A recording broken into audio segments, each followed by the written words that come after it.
Welcome back to Racing WA TV for the feature of this afternoon's program here at Kalgoorlie. It's the TABtouch Hannans Handicap of over 1,400 metres. Scott, it's the race we've all been waiting for. There's been so much discussion in the lead up to this event, in particular over the last 24 hours in regards to the pattern of the day, the wind conditions, how they were going to wreak havoc against a horse like Man Crush, who is our favourite. But as we've seen throughout this whole program, it hasn't been a disadvantage to be on speed, and therefore the price about Man Crush has really held up. It certainly has. In fact, it's getting shorter by the moment. I must admit, Lockie, coming into this race today, I thought that Sentimental Hero was a great run last start. Man Crush has that natural Willie run 1400 about him. But after that, I sort of struggled because Ginger Baker looks like he's got a really tricky map. River Rubicon's got a tricky map. How do you handle a horse like a Rockanori back in distance? What do you do with Varstart off last start? It looked like a wonderful race for him, and yet he didn't show up in the TABtouch Stakes. So I thought there were a few question marks over a number of these. So I've certainly personally narrowed it down to Sentimental Hero each way or Man Crush straight out. So each way for me, Sentimental Hero. Question marks is the key phrase you used there, and it's a race that has more questions than answers. Ginger Baker was the horse that I was keen on in the lead up to this afternoon's Hannans Handicap, but once he drew that alley on Friday afternoon and you assess the race, you assess the speed in the race and the fact that there's 3 or 4 horses drawn inside of him that either want to be forward in running or be in the exact position he would like to be, it looks like a tough task. And you could just sense that with Brad Parnham too. We asked him after race number 1 when he got race number 2 when he came out victorious on Sniper's Son. He said he's still thinking about it. Asked him after the previous. He's given up on trying to come up with a plan. He'll just see how this horse jumps, try and find the right back to follow. Not easy for him, but if he can get the right run, Ginger Baker can absolutely win. Let's have a look at these horses in the yard as they enter here ahead of the TABtouch Hannans Handicap. The first horse we'll take a look at in the mounting yard is Ginger Baker for Dan and Ben Pearce. Brad Parnham takes the ride. Well, he's been a wonderful find for the Pearce brothers. He had a wonderful career with Vern Brockman, and now they're just taking him to another level. And this horse is taking the connections on a great ride. Tony Petruzzi out of Greenfields Lodge. The first up run was quite good. It was at weight for age. He found himself in front, which is not his normal racing pattern. Yet he still finished 3 lengths off Search and Rocks and Valor Road at weight for age. That's a really good effort. Then he dropped back into a listed handicap last start. He carried near on top weight behind Saloon Bar. He comes into this today with 58 kilos. 4 of his last 5 have been at weight for age. This on paper is a great race for Ginger Baker. It's just where does he map from barrier number 11? It's going to take a really big ride from Bradley Parnham. He looks an absolute picture in the yard, as does the 2 Man Crush, impressive last start winner of the Nicopolis for Luke Fernie and Chris Parnham. Funnily enough, for a horse that's never won past 1,300 metres, I think he's ready for this trip now, because the 1,300 metre win was on Boxing Day and the Boxing Day dash down at Pinjarra, where he sat in the breeze in a fast run 1,300 and was basically left last man standing. He was simply too tough for them at the end of 1,300. He'd been getting a little bit run off his legs in races that Pooley was in, and then last start he got crossed very early by Fanta, who burnt him off, had to pop off his heels, sit in the breeze, do all the tough work, but at the top of the home straight when they paired off, he went straight past Fanta, and to the eye was only extending late in the piece. Love the way that Fanta went on the weekend just gone at Belmont Park, so the form is there for him. Barrier number 1, I think that they lead this.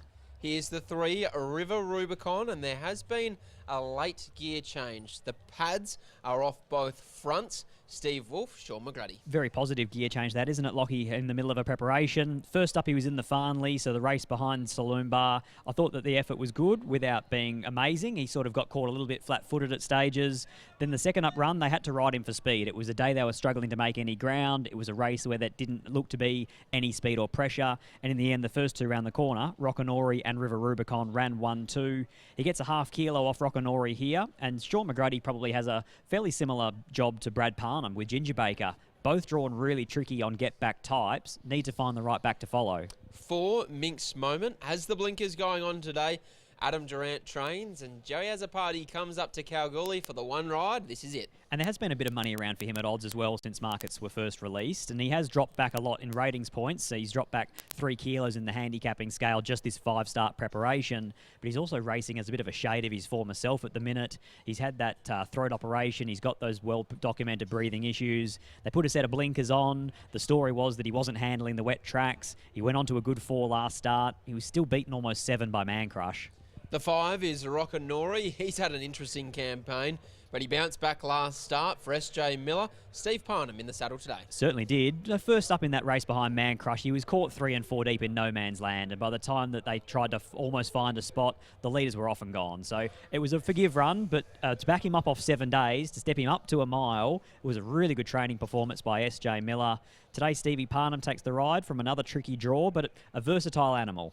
The 6 is multinational. First up here today, 60 days between runs for Neville Parnham and Lakdaramoli. This horse does fly fresh, so I know he's going to go around a big price, but he's got a nice positive racing pattern, and he goes and puts in his best run first up. So I like the fact that Neville Parnham's had him 2 months between runs. He hasn't been back to the trials. He'll come out positive, you would think, with only 54 kilos. He may even be eyeing off the breeze outside of Man Crush from there.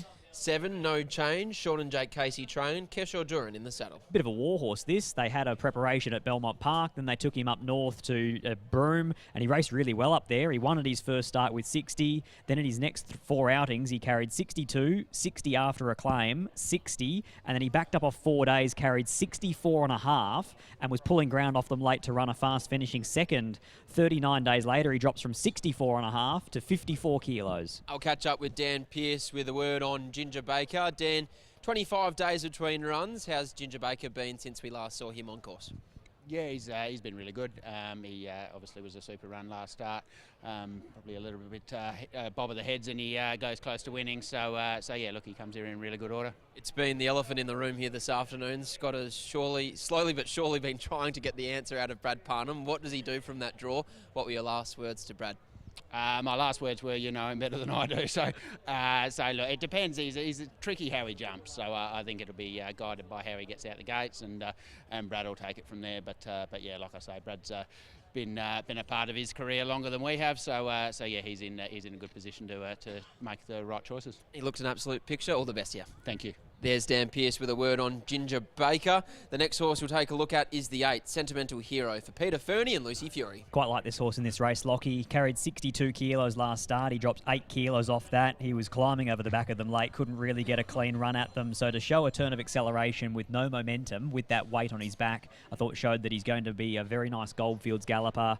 Into the Hannans handicap here. 3rd run for Peter Fernie. Lucy Fury showed earlier on today just how well she rides this track. The each-way price that went up about him early, I think, has been slowly but surely disappearing. The 9 is Star Align, 4th up here today for Peter Fernie and Tash Faithful. Well, if I have a liking for Sentimental Hero, I have to have at least respect for Star Align. They're both through the same race. They ran 2nd and 3rd respectively. They both dropped 8 kilos from 62 down to the 54 kilo limit. Hasn't won for 900 days, Star Align, but he's been pretty luckless in a couple of previous Hannans handicaps. Here is the 10, VAR start, $5.50 into $4.80. A host of connections here on course. Darren McAuliffe trains, Clint Johnston Porter in the saddle. First up run was okay, 1,200 metres just a bit too sharp for him fresh. Second up run was excellent at weight for age when he was fighting outside his weight division. Third up run just as good in that key form reference race behind Saloon Bar that a number of these fancies come through. It's just last start where he was a little bit flat, and that's the way that Clint Johnston Porter described it too to the stewards post-race. He does drop 4.5 kilos off that. He does drop back 200 metres, and Darren McAuliffe does put a set of visors on here. Hopefully they all sharpen him up. And the 11 is the last horse we'll take a look at. That's Weapon Son for Dan Morton and Luke Campbell. He's a trier, and he's probably not out of this at massive odds. If he was to reproduce his run of the Grandstand Cup going back to March of 2024, when he finished a length off Mood Swings, he'd be a fluker's chance from an inside draw. Let's have a look at the market ahead of the feature of today's program, the TABtouch Hannans Handicap, the race we've all been waiting for. Man Crush is your favourite, $3.70 into $2.70 for Luke Fernie and Chris Parnham. Father Peter Fernie trains the second favourite, Sentimental Hero, $7 into $5.50 earlier this afternoon, now into $4.60. The money has just continued to come for the inform Peter Fernie and Lucy Fury combination.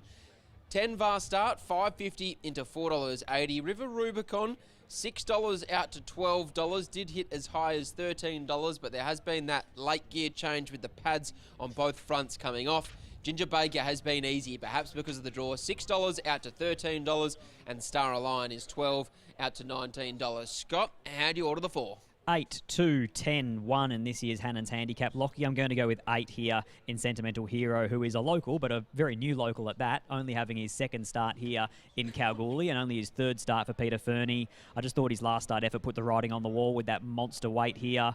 Lucy Fiore probably has him midfield with cover, and typically in history, Hannans Handicaps have been run hard and fast, and it's been a horse sitting just off the pace, peeling to the outside and zapping them. So I'm hoping it can be the same here with number 8, Sentimental Hero. From 2, Man Crush, he does make sense. He's a likely front-running type from the inside draw, a last start winner. He actually drops a kilo off his win in the Nicopolis into this handicap here today, so he's going to be very hard to beat, Man Crush. Number 10, Varstart, gets back, runs on. He's got all the X factor to win at this level. And 1, Ginger Baker. If I could have mapped him, I would have been in his camp, but I can't, so I'm not. 8, 2, 10 and 1. 8, Sentimental Hero on top for Scott in the feature of the day here at Kalgoorlie, the TABtouch Hannans Handicap. The crowd has continued to build all afternoon, and this is the race they've all been waiting for.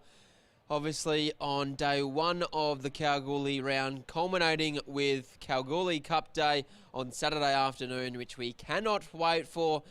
But this is the TABtouch Hannans Handicap. Scott is with Sentimental Hero, who is now into $4.20. Man Crush will run your favourite, now out to $2.90. Here they are joining the line. Here's Darren for the call. Last start, winner of the Nicopolis. We wait on Varstart to come forward. Ginger Baker, Sentimental Hero. There's Weapon Sun coming in. $26 in the market. Weapon Sun is River Rubicon. Racing without the pads this afternoon, goes up a late change. River Rubicon goes forward. And now here's Rockanori. Rockanori coming along. Carries the same colours as Illicore Sam, who won the race back in 2008. And Rockanori has the same silks this afternoon. Ginger Baker drawn toward the outside of the field, a very sticky gate. And Sentimental Hero coming along. So we now wait for Varstart and Minsk Moment, prepared by Adam Durant, who's won this race on 4 occasions. Last time with Money Matters. Is it another double M moment coming up with Minsk Moment? They're nearly ready to go. Varstart comes forward now. The red lights appearing. They stand for the Hannans. Ready to run. Man Crush drawn the inside. Racing, Mince Moment, missed it by more than a length when the starter hit the button. No change, Multinational away very quickly. They're going to try and burn across and head Man Crush, and No Change will get there. Rockanori's up prominent, likewise Star Align between horses. A length and a half, Ginger Baker getting across from deeper out. Then came Weapon Sun settling back in the field, in company with Sentimental Hero. Then Varstart, Mince Moment is second last, and the tail end of River Rubicon. They settle into stride now in the Hannans with 850 to go, and down from the Kimberley, No Change leads the way. Rockanori went up to sit at his girth, a length and a half away, then around them now looping the field, Ginger Baker. Man Crush down on the inside as the brakes go on and they start to stack and rack in the Hannans. Varstart 4 deep. Back in behind those when they work down the side is Multinational. Back there was Sentimental Hero, who's tracking into it well with River Rubicon right off the course. They're followed by Mince Moment. Star Align got shunted back with Weapon Sun. No Change led for home in the Hannans Handicap. From Rockanori, a run comes though for Varstart. No run, Man Crush. Varstart surges to the lead at the 200 though. Races away by 3. Down the outside, Sentimental Hero. 100 left to go. Varstart is well clear. He's got the Hannans all wrapped up, Varstart. It's Varstart with an easy win. Varstart beats Sentimental Hero, River Rubicon. Mince Moment ran on to grab 4th in front of Star Align. No Change, Man Crush back behind those next in, followed further back by Rockanori. Ginger Baker next home, and the last to greet the judge in the Hannans of 24 is Multinational. Well, it's a big celebration, a big win. Varstart, number 10, Clint Johnston Porter. Number 10, Varstart, has beaten Sentimental Hero and River Rubicon. And 9 finishing 4th, Star Align. 1:23.06. 1:23.06. And it's Vastart here that sprinted to the lead shortly after straightening, put paid to No Change. Sentimental Hero running on with River Rubicon, but they were no match for Vastart, who was at his best today. A little down on form in his last outing. He'd been ticking over reasonably in the lead up to the Hannans, but today Darren McAuliffe has had him absolutely trained and primed to run the 1400 to the minute. And a beautifully executed ride by Johnston Porter there. He stole the march on his rivals when he dashed away, set up that break. Man Crush couldn't lead, couldn't hold up, got shunted back.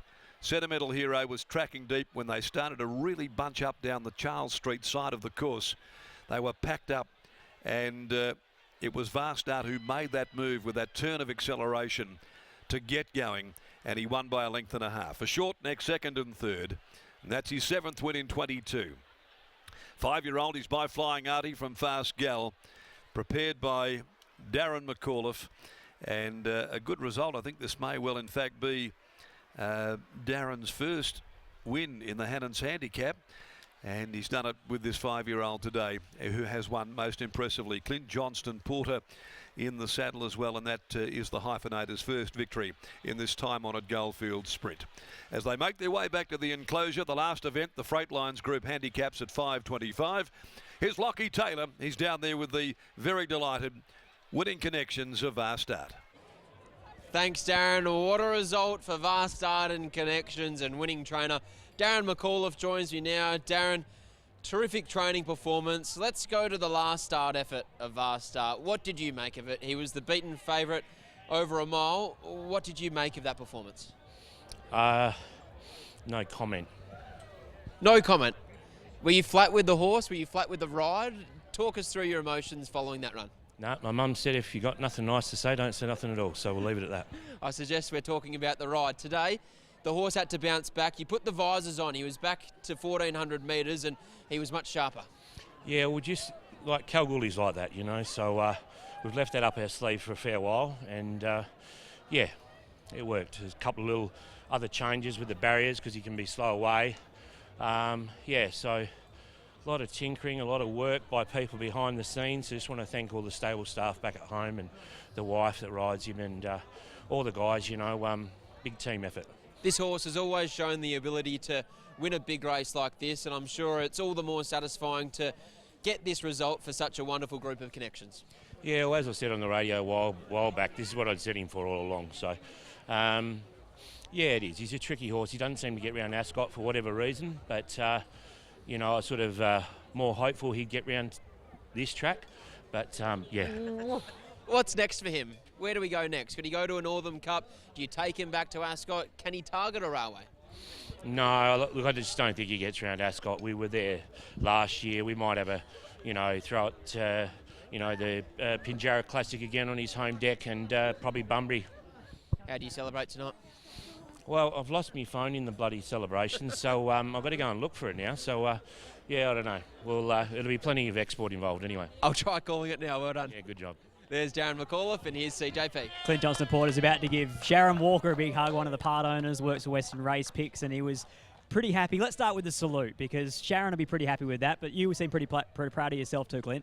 Yeah, I thought when I had a look over my shoulder, I was fairly far in front, and I was just thinking straight away, oh, Sharon's going to love it if I just do a massive salute here, and yeah, she was quite excited when I come in. What about this horse? Obviously, Lockie was just asking Darren about last start over the mile, and he probably was a little bit below his best. What was your thoughts after the race? Yeah, look, it didn't help. I rode him both starts prior to this, and I got lost on him both times. I did say that I was going to try and get it right in the Hannans, and I happened to. But no, his run was a little bit plain, even though I didn't give him the best of ride. But Darren's done a great job to get him here today. I haven't felt him let down like that in a very long time. Visors went on today. Seems like it sharpened him up as one element for sure. Oh, definitely. He definitely stepped a bit cleaner and was able to travel where last start he didn't. So it definitely was a game changer. Kalgoorlie's an interesting track from time to time. Sometimes 4 deep moving into it at the 600 is not a bad spot. Yeah, well, I actually got popped at about the 800, and I'm going, I've stuffed it again, and it was actually the best thing that could have happened to me, because knowing me, I would have tried to be a bit more patient, and I probably don't win by 4. Congratulations, mate. Well done. Thank you. There's Clint Johnston Porter combining with Darren McAuliffe and Vasta to take out the feature of this afternoon's program, the TABtouch Hannans Handicap. Congratulations to all connections.